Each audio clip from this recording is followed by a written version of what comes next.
सबसे पहले आप सभी को मेरा प्यार भरा नमस्कार। मैं पूजा जोशी स्वागत करती हूँ आप सभी का अपने यूट्यूब चैनल पहाड़ी बुआरी ब्लॉग में। आशा करती हूँ आप सब अच्छे होंगे और मैं भी अपने घर में बहुत अच्छी हूँ। और आज की ब्लॉग की स्टार्टिंग करी हूँ मैं सुबह के 10 बजे से और नाश्ता वास्ता हो चुका है। नहाना आज था नहीं क्योंकि बहुत ठंड हो रही और आज से शुरू हो गया पौष का महीना। बहुत ठंड बढ़ जाती है इस महीने में। और अभी आ गया है पानी, अभी छोटा सोया हुआ है तो उसके उठने तक मैं जल्दी जल्दी थोड़ा पीने का पानी भर लेती हूँ क्योंकि पानी बहुत आया हुआ है और जगह नहीं खुला होगा। तब तक मैं पानी वानी भर लेती हूँ और उसको नहलाना भी है। मैंने पानी गर्म करने को रख दिया है, तब तक पानी भी गर्म हो जाएगा और तब तक पानी भी भर लेती हूँ, तब तक वो उठ ही जाएगा।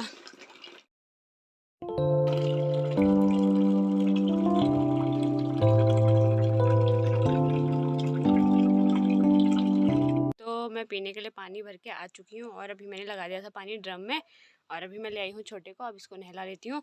उसको पानी वानी सब मैं रख के चली गई थी और बादल भी लग रहे थोड़े थोड़े, ठंड बहुत हो रही है तो उसको टाइम से नहला देती हूँ ताकि धूप ना जाए। अगर धूप चली जाएगी तो फिर नहाने लायक नहीं हो पाएगा क्योंकि बहुत ठंड होने लगे। कहते हैं ना कि पूस के महीने में बहुत जाड़ा होता है, तो वैसे ही हो रहा है, बहुत ठंड हो रही। मैंने भी आज 2 स्वेटर पहने हुए हैं क्योंकि बहुत ठंडा हो रहा है आजकल। और अब मैं कर लेती हूँ पहले छोटे का नहलाना धुलाना, उसके बाद एक चक्कर जाऊँगी पानी देखने के लिए। तब तक मम्मी भी आ जाएंगी। मैंने उनको फ़ोन कर दिया कि पानी आ गया है, जल्दी आ जाना करके, नहीं तो छोटा रहता नहीं है तो फिर बहुत दिक्कत हो जाती है मेरे को ऊपर नीचे इसको लेके कहाँ जाऊँगी करके। तो मैंने छोटे को नहला के इसकी मालिश वालिश भी कर दी है और मौसम भी ख़राब होने लग गया। बादल लग रहे हैं, कभी धूप आ रही कभी बादल से ढक जा रहा। तो इसका नहाना धोना हो गया है टाइम से। अब हम थोड़ी देर धूप सेक लेते हैं और मम्मी भी आ गई हैं, पानी भर रही हैं। और तब मैं इसको थोड़ी देर धूप सेकाती हूँ और उसके बाद सो जाएगा तो ठीक। सोना तो मुश्किल है लेकिन सोता नहीं है दिन में। हंस रहा है अभी, क्या हुआ? तो अब मैं थोड़ी देर इसको धूप सिखा लेती हूँ और मैं भी धूप सेक लेती हूँ क्योंकि मैं अभी आई धूप में। अभी तक टाइम नहीं हो रहा था, ऊपर नाश्ता वास्ता करने के बाद काम वाम किया। अब मम्मी आ गई है यहाँ पर, अब मम्मी रहेंगी छोटे के संग। अब मैं जा रही हूँ ऊपर पानी देखने के लिए और अमन आती बैठे रहना आप धूप में। और आने के बाद कुछ बात बताने वाली हूँ फिर आप लोगों को। पहले मैं पानी देख के आ जाती हूँ फिर तो मैं फिर से आ चुकी हूँ छोटे के पास और छोटे की शुरुआत हो रही है एक सीढ़ी से दूसरे सीढ़ी में चढ़ने की। आगे आगे को खिसक रहा है अभी ऐसे। तो अभी मैं कुछ बताने वाली थी, तो मैं कह रही थी कि आज से पूस का महीना शुरू हो गया है। आज है पूस की एक पैठ, जिस महीने में बहुत ज़्यादा ठंड होती है। और पूस के महीने में रविवार के व्रत रखे जाते हैं और उसमें करी जाती है सूर्य देवता की पूजा। अब बहुत सारे लोग करते होंगे, शायद उनको पता होगा, जिनको नहीं बताया मैं बता दे रही हूँ। मतलब बहुत अच्छा होता है स्वास्थ्य के लिए, अपने लिए होता है ये। कि ये होता है कि सुबह नहाना धोना करने के बाद सूर्य को जल चढ़ाओ और पूरे दिन व्रत रहता है। और उस दिन नमक वाला खाना नहीं खाना होता है। जैसे मंगलवार के व्रत में नमक वाला खाना नहीं खाते हैं, वैसे ये रविवार के व्रत में पूस के रविवारों में नमक वाला खाना नहीं खाना होता है, सिर्फ मीठा खाना खाया जाता है। और ये व्रत अपने शरीर के लिए होता है। सुबह उठ के हम सूर्य को जल चढ़ाएंगे तो जो सूर्य की वो होती है रोशनी, जिससे हमें विटामिन डी मिलता है। साइंस कहता है कि विटामिन डी मिलता है और साइंस के आधार पे तो विटामिन डी के लिए हम सूर्य की वो करते हैं, मतलब धूप लेते हैं सुबह की। और शास्त्रों के आधार पर भी बात तो वही है, दोनों जगह दोनों का मतलब एक ही होता है। और यहाँ पर ये है कि उसने कहा व्रत रख लो, ये तुम्हारा शरीर स्वस्थ रहेगा क्योंकि विटामिन डी मिलेगा। सुबह सुबह हमारा मन फ्रेश रहेगा। हम सूर्याय नमो, जो भी भास्कराय नमो, जो भी मंत्र होते हैं उसका जाप करेंगे तो वैसे ही हमारा मन शांत रहेगा और दिन अच्छा जाएगा। इसीलिए व्रत रखा जाता होगा शायद। और छोटी सी कहानी भी मुझे इसके बारे में पता है। तो छोटी सी कहानी वो ये है कि सूर्य देवता जो होते हैं वो कलयुग के साक्षात देवता हैं। हमें और किसी भगवान का कलयुग में दर्शन नहीं होता, लेकिन सूर्य भगवान का हमें रोज़ दर्शन होता है। सूर्योदय के टाइम से सूर्यास्त तक हम दिन भर सूर्य देवता के संपर्क में रहते हैं। गर्मी के दिनों में गर्मी होती है, ठंड के दिनों में ठंड। अगर सूर्य नहीं होगा तो हमारा जीवन भी असंभव हो जाएगा। तो एक कहानी मैंने बचपन में सुनी थी, पता नहीं ये सच है या झूठ है, क्या है ये पता नहीं, लेकिन मैंने कहानी सुनी थी।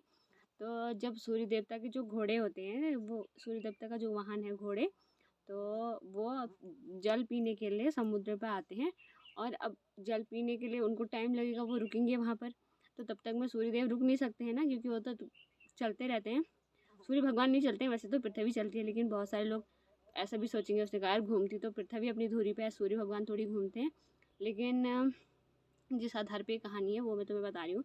माना ही जाता है कि हम मतलब कहते तो यही है कि यार, तो ये है कि प्रेरणा हमें सूर्य देवता से ही ली जाती है कि वो सुबह टाइम से अपने निश्चित टाइम पे वो सूर्योदय होता है, अपने टाइम पे वो उदय होते हैं और अपने ही टाइम पे वो चले जाते हैं, छुप जाते हैं। तो जब सूर्य भगवान का जो वाहन घोड़े होते हैं वो समुद्र पर जल पीने आते हैं। अब उनने सोचा कि जितना टाइम इनको जल पीने में लगेगा तब तक तो सूरज को रुकना पड़ेगा, ऐसा हो नहीं सकता था। तो वहाँ पर गधे होते हैं, तालाब के किनारे पर गधे होते हैं, तो वो उनको अपनी सवारी बना लेते हैं, इसलिए उनको रुकना नहीं पड़ता, घोड़ों को वहीं छोड़ देते हैं और गधों को लेके चले जाते हैं। इस वजह से इस महीने सूरज की गर्मी कम होती है और ठंडा होता है। और साइंस के अकॉर्डिंग ऐसा नहीं होता है। साइंस के अकॉर्डिंग ये होता है कि साइंस का मानना ये होता है कि जो पृथ्वी होती है वो अपनी धुरी में घूम रही होती है, तो उत्तरी गोलार्ध में वो झुक जाती है, क्योंकि पृथ्वी जो है हमारी वो अंडाकार होती है, उसका आकार एक अंडे के समान होता है। तो ऐसे झुक जाएगी तो सूरज की रोशनी सीधी नहीं पड़ेगी, जो सूरज की किरण है वो तिरछी होकर पृथ्वी पर पड़ती है। इस वजह से आजकल बहुत ठंडा होता है। यही कारण है कि उत्तरी ध्रुव होता है उसमें जितने भी क्षेत्र आते हैं उस टाइम उन जगहों पर आजकल ठंड होता है। कई सारी ऐसी भी जगह हैं जहाँ आजकल भी गर्मी होती है, तो ये इसी का कारण होता है। साइंस कुछ और कहता है, शास्त्र कुछ और कहते हैं, लेकिन उनका जोड़ देखा जाए तो एक ही बात है। कहते हैं कि बच्चों को, साइंस कहता है कि बच्चों को सुबह की धूप दिखाओ, विटामिन डी मिलेगा और पीलिया नहीं होगा, ये सब बातें उस शास्त्र में भी कही गई हैं कि सुबह सूर्य देव को जल चढ़ाओ। जल चढ़ाने का मतलब ये हो गया कि हमने सूर्य का थोड़ी देर ध्यान कर लिया और जो है हमारा मन शांत हो गया और हमारे जितने भी रोग हैं वो सब दूर हो जाते हैं। आँखों की रोशनी भी ठीक होती है, कहते हैं। अब जो रोज़ करता है, तो बहुत सारे लोग करते भी हैं, बहुत सारे लोग नहीं भी करते हैं, लेकिन ये महीना जो होता है ये बहुत ख़ास होता है इस चीज़ के लिए। तो जो नहीं करते उन्हें भी करना चाहिए और मैं भी करूँगी।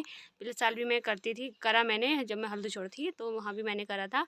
और यहाँ भी व्रत तो मैं रख नहीं सकती अभी फ़िलहाल, तो सूर्य देव का जल चढ़ाना जो भी है, सुबह उठ के नहाना धोना करना, वो ज़रूर मैं करूँगी। तो अब छत से धूप भी चले गई है, अब आंगन में धूप सेकेंगे और छोटा भी सो गया है।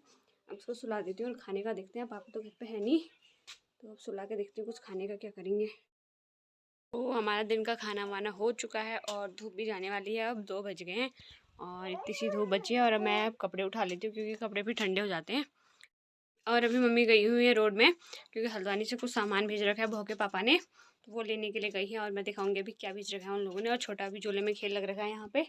जब तक मम्मी आती है तब तक मैं पहले फटाफट से कपड़े उठा लेती हूँ, जब तक ये खेल लग रखा है। फिर दिखाती हूँ आप लोगों को कि क्या भेज रखा है आज।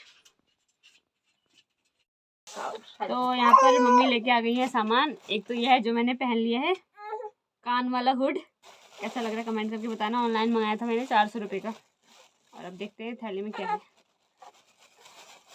और ये है छोटे के लिए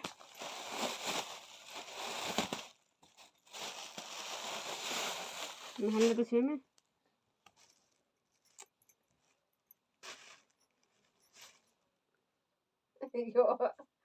एक ये है स्वेटर और ये है छोटे के लिए कपड़े। स्वेटर ज़्यादा ठुल बना दे यार भाव, ये तो अभी साल काम आले। एक ये है भाव का और ये है मेरा, और ये है छोटे के पजामे। ये सारे मैंने ऑनलाइन मंगाए थे। 300 रुपये में 10 आए। और एक कदम और सुनचान पे। और ये था एक चूड़ी का सेट जो मैंने बहुत पहले मंगाया था, लेकिन भेजा आज ये है। ये बहुत सुंदर लगा। तो अभी मैं आ चुकी हूँ नीचे वाले रूम में सामान रखने के लिए। जो सामान भेजा है स्वेटर वेटर जो है ऊपर वाले कमरे में धूल जाती है, इसलिए इनको यहाँ रख जाती हूँ। और कमेंट करके ज़रूर बताना कि ये वाला स्वेटर मेरा कैसा लग रहा है। और एक तो ऊन का बनाया हुआ जो छोटे के लिए था वो बड़ा हो गया है, वो तो बाद में पहनेगा जब बड़ा हो जाएगा, शायद अगले साल तक ही पहनेगा। अभी तो कहाँ पहनेगा, अभी तो छोटा है वो। तो और कुछ था नहीं, चूड़ी आए हुए थे और क्या था, पजामे थे, भोके हो गया। तो अभी मेरा मन हो रहा है कि मैं 1-2 रील बना लूँ। देखती हूँ, अगर एक तो फ़ोन पकड़ने वाला कोई नहीं होता ना, इसलिए मुझे दिक्कत होती है रील बनाने के लिए। देखती हूँ कहीं पर फ़ोन वोन अटकाने का मिल गया तो बनाऊँगी। आप लोग ज़रूर देखना मेरे इंस्टाग्राम में। तो मैं आ चुकी हूँ सामान वामान रखने के बाद ऊपर, और अब मैं बना लेती हूँ जल्दी से चाय, क्योंकि 4 बजने वाला है, फिर ठंड हो जाती है। मम्मी जाएंगे भींगुल काटने के लिए। अभी हो रहा है टाइम 3:51 हो रहे हैं। अभी 4 बजने में 10 मिनट है, तो तब तक मैं चाय बना लेती हूँ। मम्मी चाय पीएंगी और मैंने बिस्तर सारे उठा दिए अंदर, और ठंड भी बहुत होने लग गई है। और मैं टोपी पहन लेती हूँ और फिर मिलती हूँ आप लोगों से। तो मम्मी चले गई हैं घास काटने को, अभी छोटे और मैं हैं घर। अब मैं सुलाती हूँ उसको अगर सोता है तो।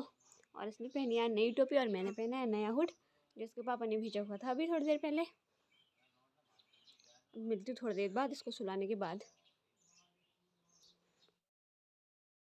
तो अभी हो चुकी है शाम और छोटा भी सो गया है। अब मैं चलती हूँ ऊपर को, आग वाग जलाती हूँ, कुछ काम कर लेती हूँ और इस वीडियो को रखते हुए इतना ही। आई होप आप लोगों को मेरी वीडियो पसंद आई होगी। पसंद आए तो लाइक करें, कमेंट करें, अपने दोस्तों के साथ ज़्यादा से ज़्यादा शेयर करें और चैनल को सब्सक्राइब करना बिल्कुल ना भूलें। मिलती हूँ जल्दी अगली वीडियो में, तब तक के लिए राधे राधे।